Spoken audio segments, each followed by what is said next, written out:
Hey, my name is Spencer Sargent, and I'm a freshman at the Citadel studying nursing. And today I will be reading to you The Relatives Came by Cynthia Rylant.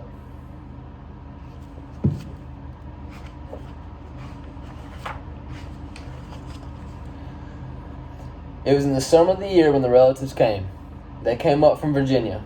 They left when their grapes were nearly purple enough to pick, but not quite.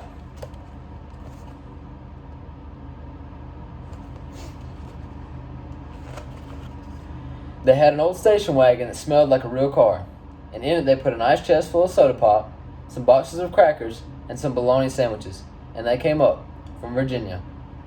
They left at 4 a.m. when it was still dark, before even the birds were awake.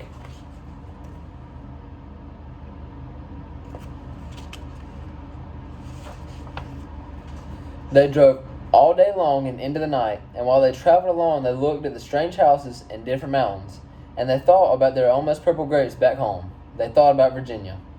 But they thought about us too, waiting for them.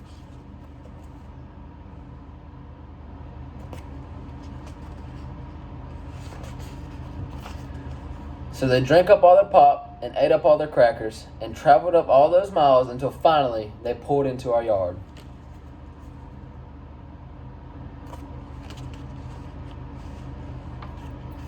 Then it was hugging time.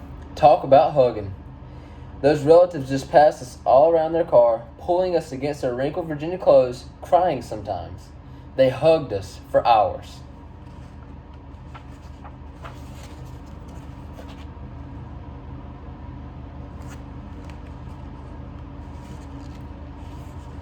Then it was into the house, and so much laughing and shining faces and hugging in the doorways. You'd have to go through at least 4 different hugs to get from the kitchen to the front room. Those relatives.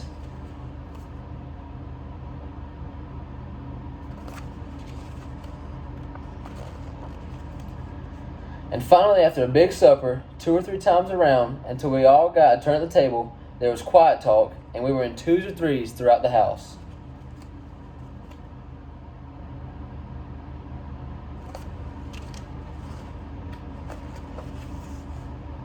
The relatives weren't particular about beds, which was good since there weren't any extras, so a few squeezed in with us, and the rest slept on the floor. Some with their arms thrown over the closest person, or some with an arm across one person and a leg across another. It was different going to sleep with all that new breathing in the house.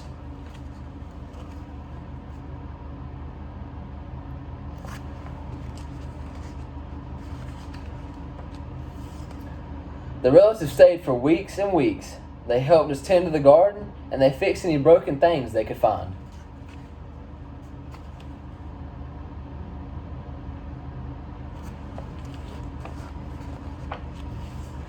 They ate up all our strawberries and melons, and then promised we could eat up all their grapes and peaches when we came to Virginia.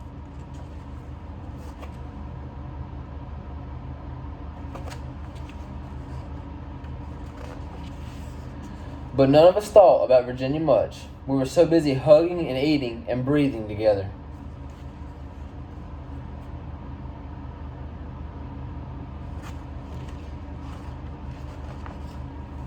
Finally, after a long time, the relatives loaded up their ice chests and headed back to Virginia at 4 a.m. We stood there in our pajamas and waved them off in the dark. We watched the relatives disappear down the road. Then we crawled back into our beds that felt too big and too quiet. We fell asleep.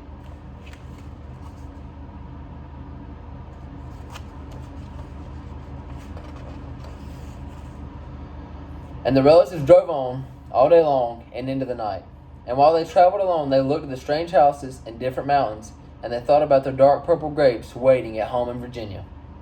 But they thought about us too, missing them, and they missed us.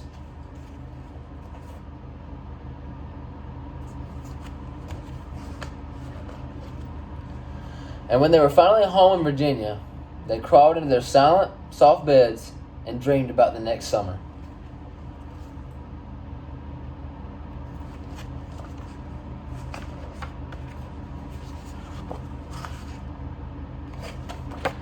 That's all I have for you guys today. Have a great day.